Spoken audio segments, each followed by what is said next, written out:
Unless you've been living under a rock, you know that Palworld, a brand new monster taming survival game, is currently the biggest game in the world, amassing a whopping 5 million downloads in just a matter of 3 days. Sheesh! Sounds like a reason to celebrate, right? Well, wrong. Depending on who you ask, this game has stirred up its fair share of controversy. Some think it's the quote-unquote Pokemon killer we've been waiting for, while others think it's just a pile of AI-generated hot garbage. But who's right? Is Palworld worth your time, or is it just another lazy attempt to dethrone the monster taming titan we know as Pokemon? Let's talk about it, and let's see why it's making Pokemon fans furious. According to the wiki, Palworld is an action-adventure survival game by Japanese developer Pocket Pair. The game is set in an open world populated with animal-like creatures known as pals, which you can battle or use for traversal, base building, and combat. Sound familiar? Full disclaimer, I haven't played Palworld myself, but I have seen a fair amount of gameplay online the past few days via some of my favorite streamers.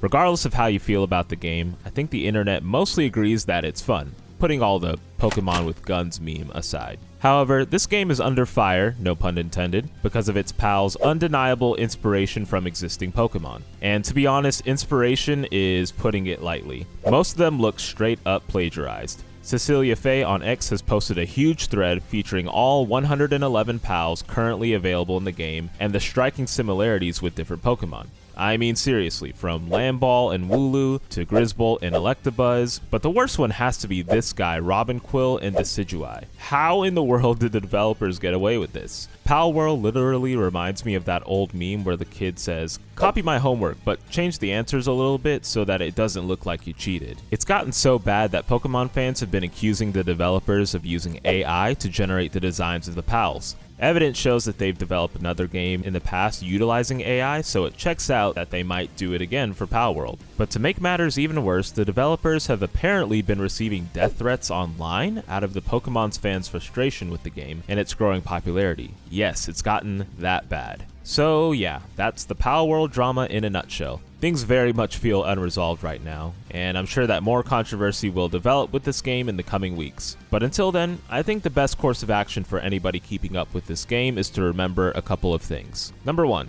don't steal from other developers.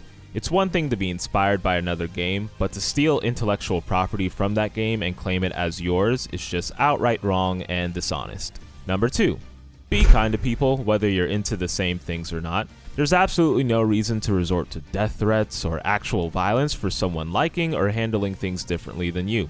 Games are great, but they're not worth people's lives being put in danger. And last but not least, if you enjoy a game, play it.